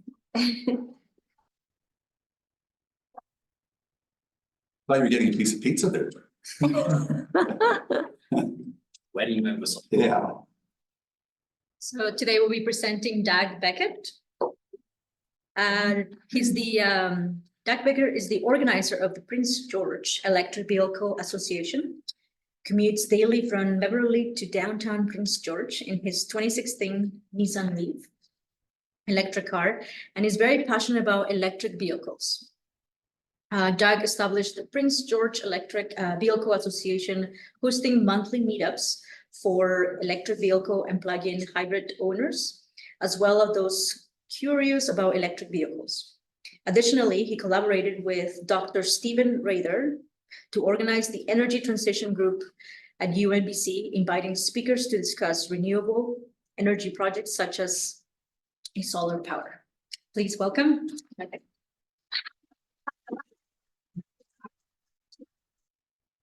Thank you very much. So yes, I'm Doug Beckett. I founded the Prince George Electric Vehicle Association sort of accidentally back in about 2006, because my partner decided she wanted to drive an electric vehicle.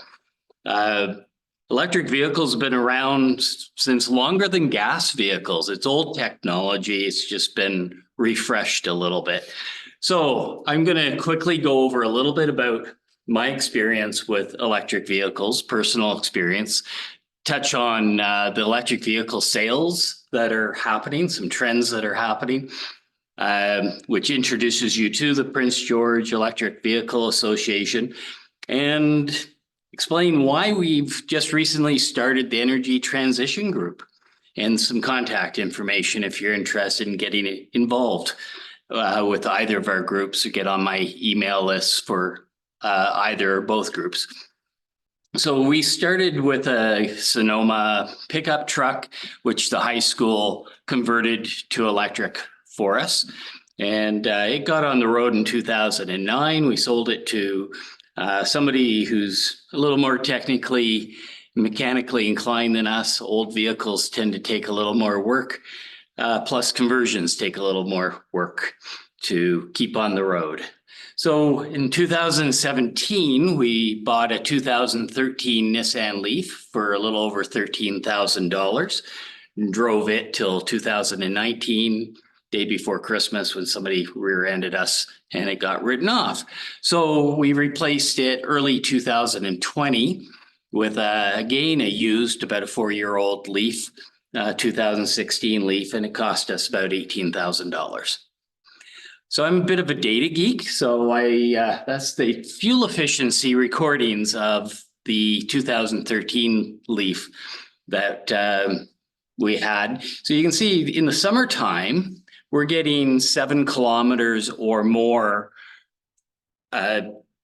distance range per kilowatt hour of electricity. Quiz, who knows what you pay BC Hydro for a kilowatt hour of electricity at home? Anybody know? 11 cents. Sorry? Is it 11? 11 cents? Not bad. I call it 10 cents. It's 10 cents at step 1. That includes taxes, and 15 cents at step 2.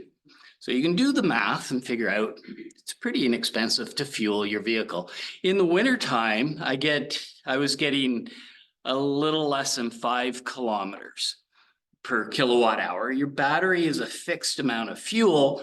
So people talk about a range reduction in the wintertime. Well, yeah, this is your range reduction. You can figure it out quite easily here. That's fine. Buy a vehicle knowing what you need for a range in the wintertime. Similarly, data for the 2016 Leaf. Now this 2016 Leaf does not have a battery warmer. Both of the Leafs came from the US. The 2013 Leaf had a battery warmer. So you see the energy curves, energy efficiency curves, a little different. And that's probably why there is a difference. So in the summertime, I'm getting well over 7 kilometers per kilowatt hour. And then in the wintertime, I'm dropping down to 4 kilometers per kilowatt hour. So summary of the 3 vehicles, I've driven almost 170,000 kilometers in those 3 vehicles. And you can see the kilowatt hours of fuel for the electric vehicle used. The price of electricity back in 2009 was about 9 cents a kilowatt hour. So with inflation, it's gone up and it's now about 10 cents. So we've paid a little over $3,000 in fuel to drive 170,000 kilometers. If you can compare that to a 30 mile to the gallon gas vehicle, so that's fuel efficiency is about 9.4 liters per 100 kilometer fuel efficiency. I show you the liters of fuel we would have used if it was gas, and at $1.08 back around 2009 time period, $1.33 prior to 2020, and about $1.50 for the current time period per liter, we would have paid $21,000 for fuel. So we paid at least $17,000 less to drive 170,000 kilometers compared to any of my neighbors driving the gas vehicles. And if you're curious, take the $1,000 and divide it by 65,000 kilometers. That's the cost per kilometer for gas or for electricity to fuel the electric vehicle. Probably works out to 1.5, 2 cents a kilometer.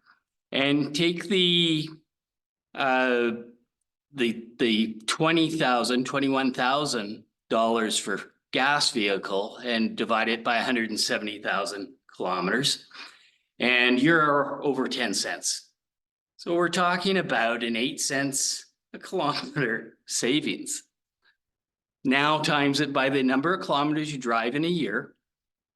That's your savings from fuel.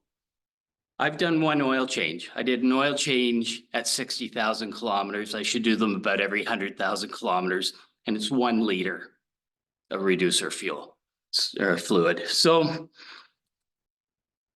real life experiences. So sales, what's happening with electric vehicles? They're new. you hear in the press that the sales growth is slowing. Yeah, it was 140% for a while. And now it's 30%. In the same time period, gas vehicles, their sales growth has declined by 39%. So electric is the way.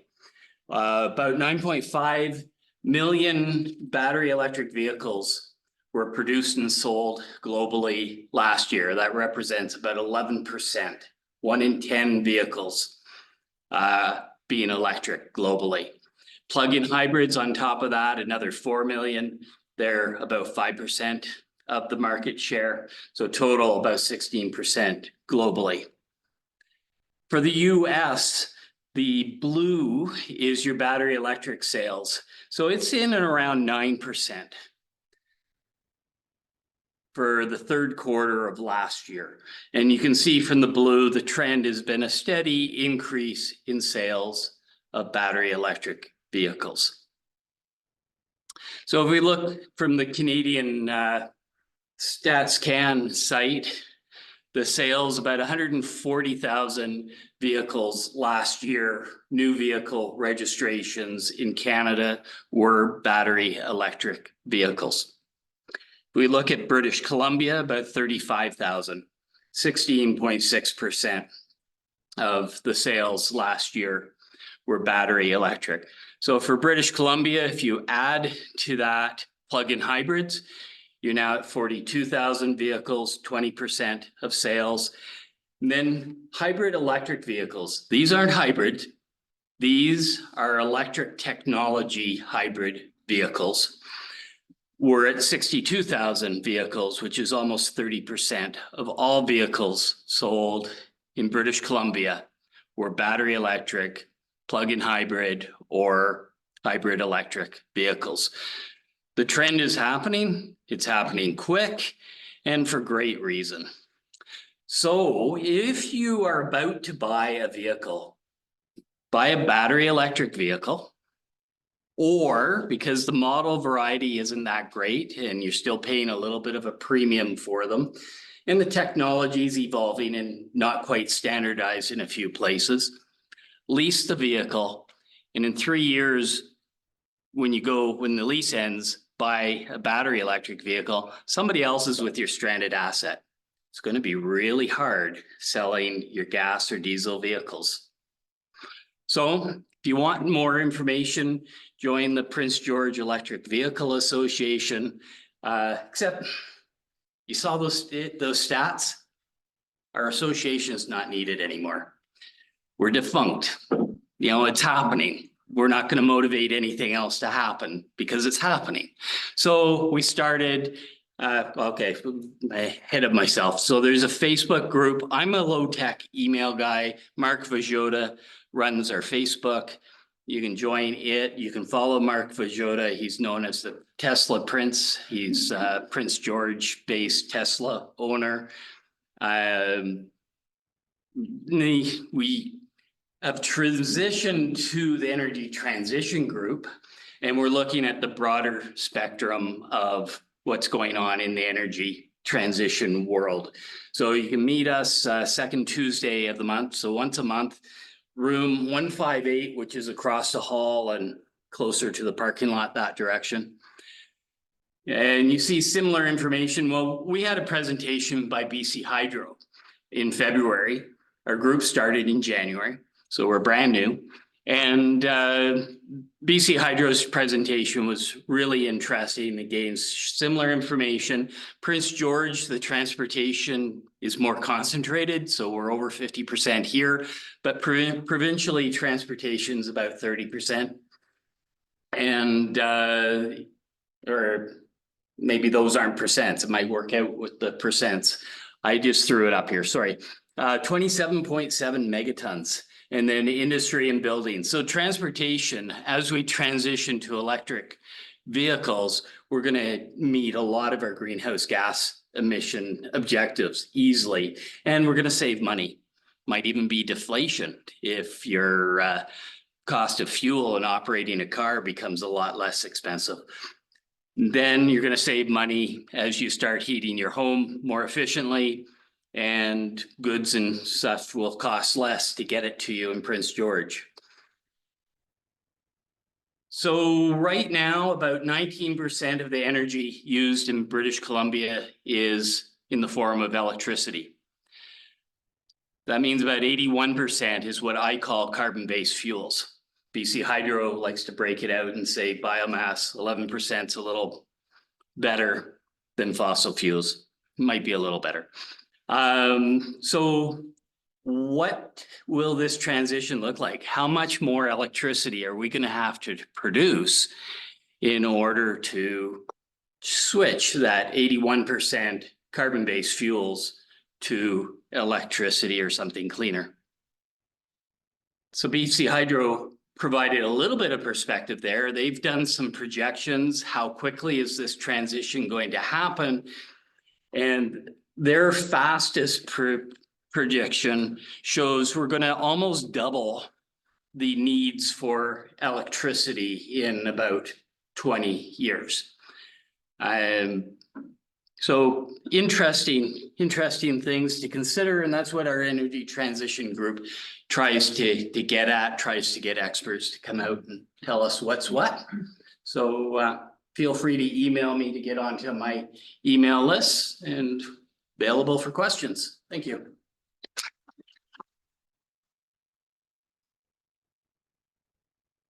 I'll open the floor for questions and including those that are on Zoom as well. If you have a question, please put it in the chat.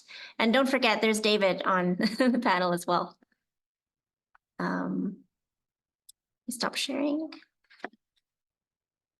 Cool. Does anyone have any questions? Yes, Alex. I had a question for Stefan about how much energy it takes to create biomass. Like, what's the math?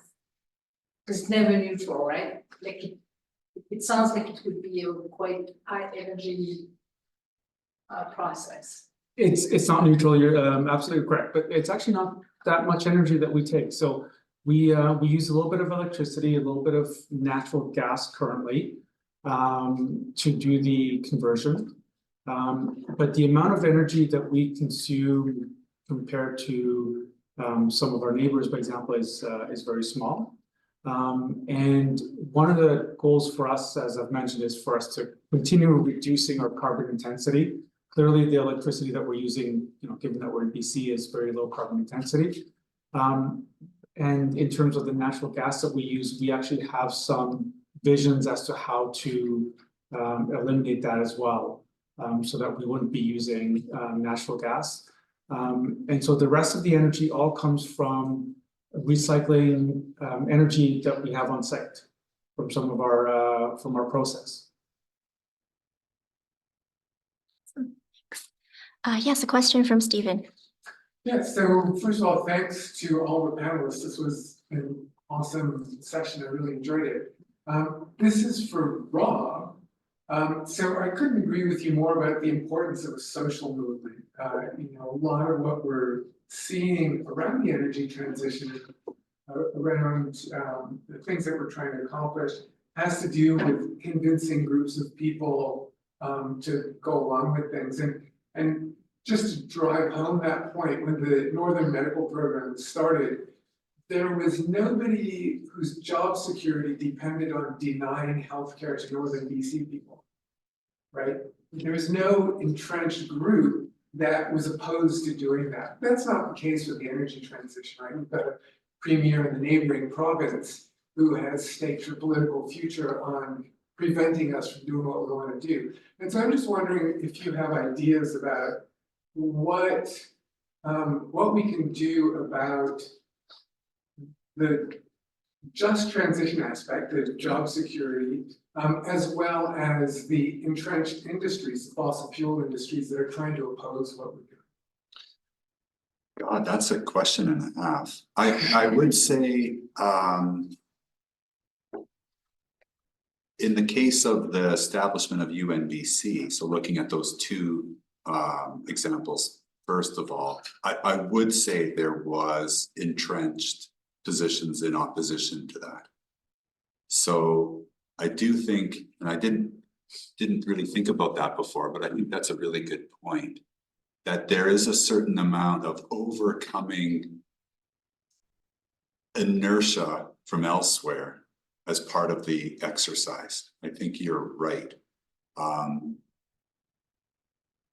First of all, I would say that one of the things I've come to appreciate just even through the work that I've done here is that I don't think it's about myth busting. So this is something I come across a lot more now in this work than I did previously. But I think there's a feeling that we need to correct wrong information. And I think your presentation actually was really interesting. Your first graphs actually didn't counter anything. You just provided your own experience. And I think that's one of the ways that I think we need to do this is I think we need to share information and not worry about it countering other information. I think that consumes, I think, a lot of intellectual effort that maybe is preventing us from sharing information. So one of the things, for example, in the Northern Network that we sort of do is we kind of have sort of two rules, but they're not really rules, they're just kind of understandings, is we generally don't have people from outside the region talking. So we don't have somebody from a Southern organization talking about what they're doing that might be of interest to the North. We're having Northerners talking to each other, and we're doing so in a way that's very positive, and sometimes it sounds kind of maybe a bit corny, but it's kind of joyful. I think there's something that people have really come to appreciate about having other people in similar situations sharing what they're doing. And seeing actually success, like even tonight, like hearing how many things that are happening here were firsts or the most innovative, or like I lots of people don't know that. And I think those are two things I think that we're doing. But generally, Stephen, I'm not concerning myself with that. Because I don't have a big enough megaphone, and I don't have enough inclination in my nature to just go and fight. I'd rather just share really cool stuff that's happening in Northern BC and do what I can do. I think that's how I'd answer that. Thank you. And if anybody else on this panel wants to address that as well, I'd be very interested in hearing your thoughts. Yeah, I think I'm going to answer it in maybe a little bit of different, because actually, as we look at the energy transition and what do we need to do, what are some of the challenges? I think that consistency in policy is something that's very important. And here in BC, we're in a little bit of a different bubble, right? I think it's a lot easier to talk about energy transition in BC than it is in other jurisdictions, whether it's certainly Alberta, but also other areas. And when you're looking at investments, development, and so on, the biggest, I think, opposing force to that is uncertainty. And when you don't know what next policies are going to come, that really negatively, in fact, it impacts what can be done, whether it's from a social movement, which I think is very important, but also from industry, from all these, from research that's being done at schools. These are all things that are important, but they can get stymied by uncertain policies. And I think I'm certainly very grateful to be in BC just because we have that certainty, we have that open-mindedness to look at how can we fix the traditional way. Thank you. There is one question on the chat. Oh, sorry, my apologies. That's okay.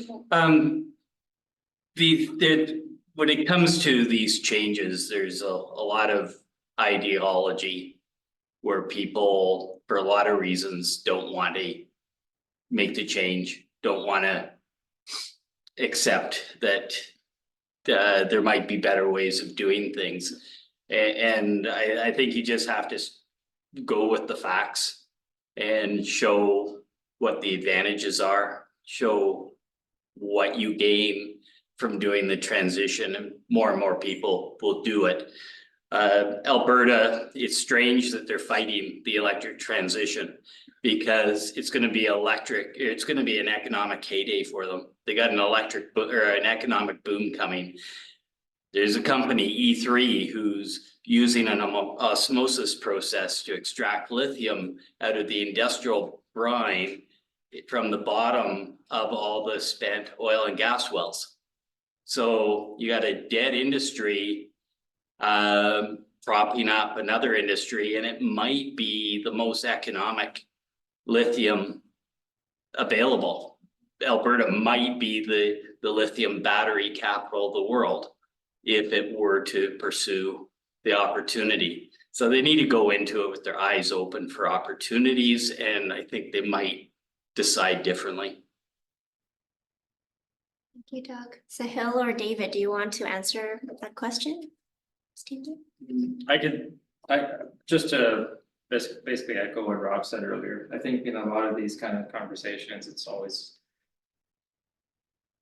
more effective probably to just talk about some of the benefits you see from making that change. So like earlier, David mentioned he was talking with Krista, and one of the big selling points was not, oh, we're going to reduce our energy consumption or we're going to reduce our CO2 emissions, which I'm sure they factored in, but he said that the selling point, the big selling point was it's going to be more comfortable in this building. So things like that, or when Doug mentioned, as Rob was saying, the cost savings that you get is going to be, you're not arguing with someone and trying to debunk what, you know, might be a sometimes ridiculous claim.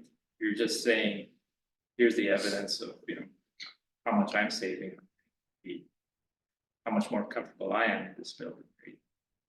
That's usually more effective, just talking about the other benefits that you. Thank you, Sahil. David, do you have anything to add? No, okay. No, I think it's been well covered. Thanks. Awesome. Thanks, David. All right. There is a question in the chat here from Valerie. Why not use anaerobic biomass digestion from humans? I feel biofuels from industrial logging and agricultural residues are continual investments that are as bad as fossil fuels. Is the intent to no longer protect and preserve wildlife habitats? It is well known we cannot continue our poor monocropping, meat production, and forestry plantation practices as they poison land and degrade soil. And this question is directed to Stefan Muller and Sahil Dino. I can take the first stab at it if you want. It's a long question. Hopefully I'll remember to address most of those, if not all of them. I think to begin with, you know, I mentioned that I believe that we need a lot of different technologies. So I'm going to skip over the first one in terms of anaerobic digestion because I'm not saying it's good or bad. It's not something that I'm necessarily involved with or an expert at, so I'll leave somebody else to answer that. In terms of the question about using biomass for biofuels, I think that's a great question. I love it. You'll probably see that I get very passionate about this question. We firmly believe in sustainable forest management, and that's one of the reasons that we've partnered with the Clay Tenay to sustainably manage forests. Sorry, we don't do it ourselves. The Clay Tenay Nation does, and LTN Contracting, which is part of the Clay Tenay, they manage forests, and they also manage forests in a sustainable manner. And using the biomass that would be left to rot in the forest and therefore emit CO2, or that is burnt in the forest because it's a pile that doesn't have any application, or even worse, causes the spread of forest fires, I think is actually a worse solution from a environmental perspective. So we're utilizing that residual biomass, converting it into energy. And I'm gonna bring it a little bit further, because if we actually look at 2023 in Canada, we've talked about emissions of CO2 and whatnot. The single biggest source of CO2 emission in Canada by a landslide was forest fires.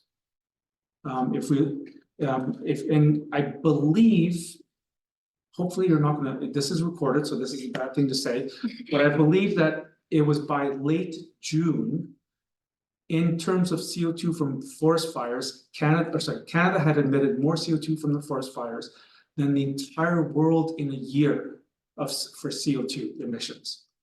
Again, I may be off on that a little bit, so, but it was massive, right? And so therefore, managing the forest, I think, is critical to our survival.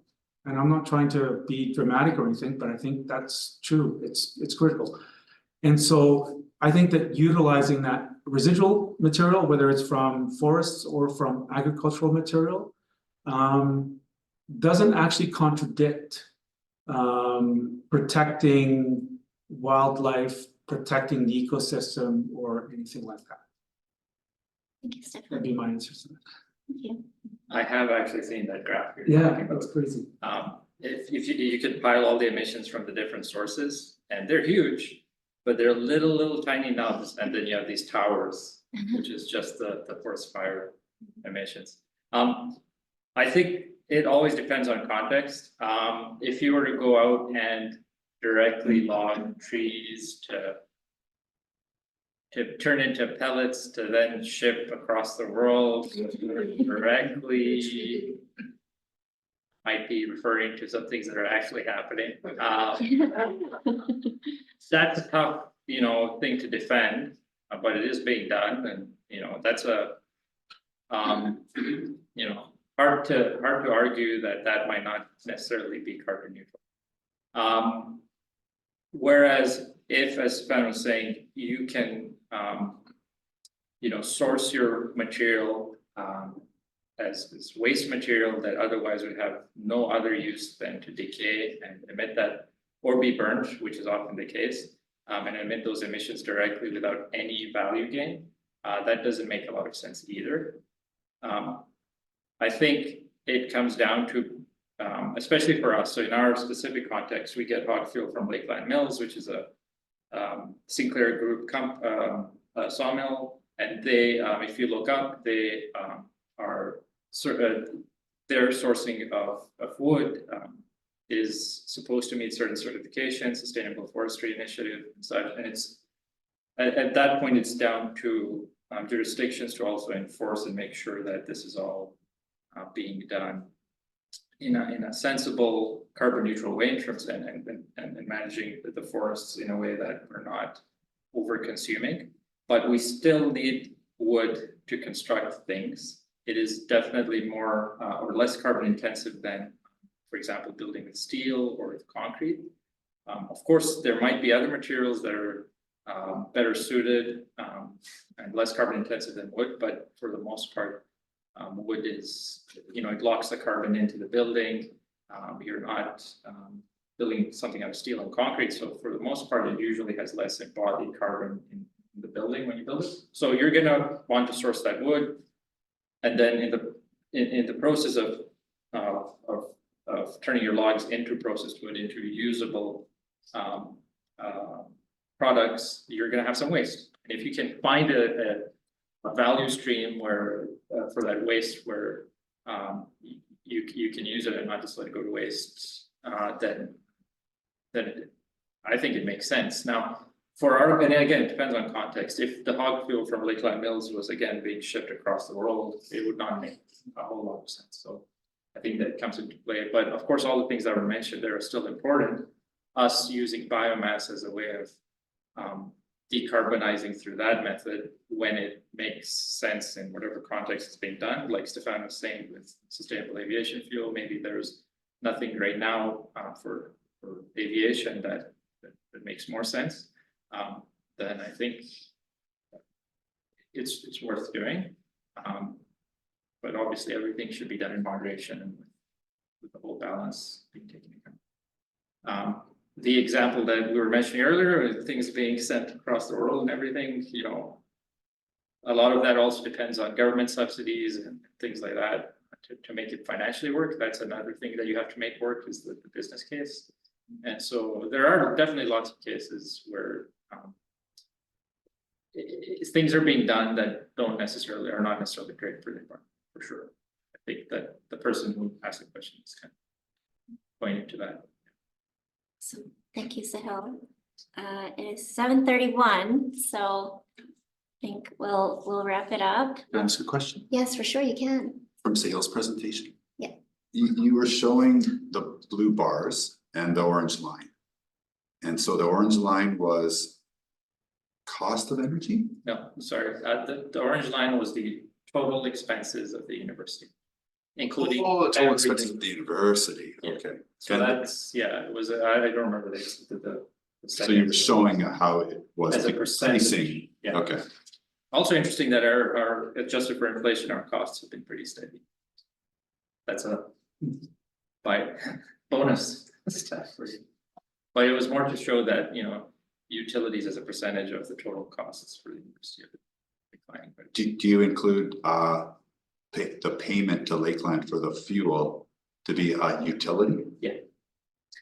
That's my understanding, that those numbers are from our audited financial statements for the university.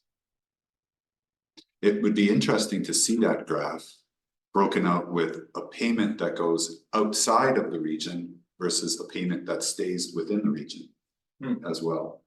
Because I think that what I'd interpret that originally was that your payments to utilities, which are largely based outside of the region, are going down, but we're increasingly buying energy from within the region.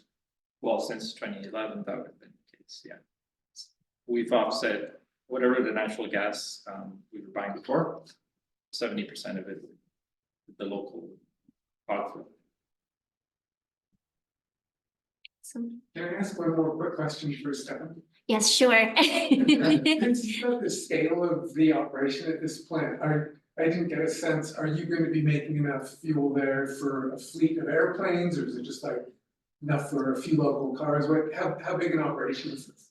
Yeah, so we're starting off with, so this is a commercial demonstration facility, right? So we're starting off at a certain scale, which is, you know, still, it's big enough to demonstrate the technology, but maybe relative to a Tidewater that's next to us, for example, it's small, right? So I think in a year we would produce about the amount that they use in a week, right? So it's small, right? Having said that, we see that our goal is to roll this out both in Prince George to a larger scale, as well as elsewhere in BC and the world, to be able to have a larger impact. Thanks. Okay. So I have a last question for David. Oh, for David, okay, let's have the one for David. Are you gonna address David, Joanne? Oh, sure, okay, very quickly. Sources for this plan, do they transfer by instead, or are you planning to expand? We're using it from a local sawmill is where we're getting our feedstock at this point. And then I mentioned that the slash to SAF project, that would be from local slash piles that exist. And from the agricultural farm? So Prince George, we don't have plans for, that's not our current plans to use any agricultural feedstock. It's a possibility for other facilities. Because again, we want to use local materials. So we would most likely, if we're going to do agricultural, we'd be close to where the agricultural materials are. Okay, all right, actually, question from Valerie and then Alex, and then if you have any further questions, they're still here, so you can come and talk to them, to the panelists. Well, except David, but all right. So Valerie was asking about what is UNBC's possibility of solar panels? Yeah, David, you want to? Sure, I'll jump in on that one. Okay. Valerie, we already have a few. We put 25 on the roof of the conference center to mark the 25th anniversary of the university.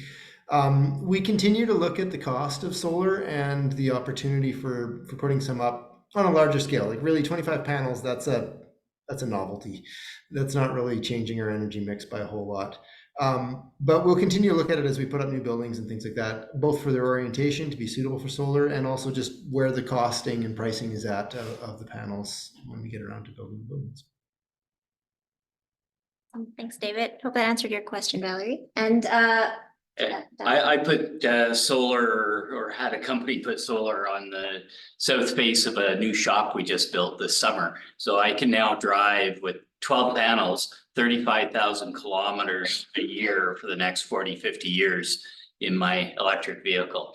So I can produce my own fuel, which is kind of cool. Awesome. It is very cool. Solar is like magical.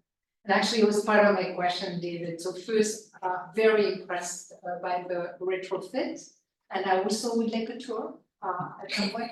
My question was, so you explained why you wanted to stay there, but the tendency these days would be to just, like, that's a huge retrofit budget. It's the tendency that I see is that people would just level the old house and start from scratch. So how did you decide which way to go?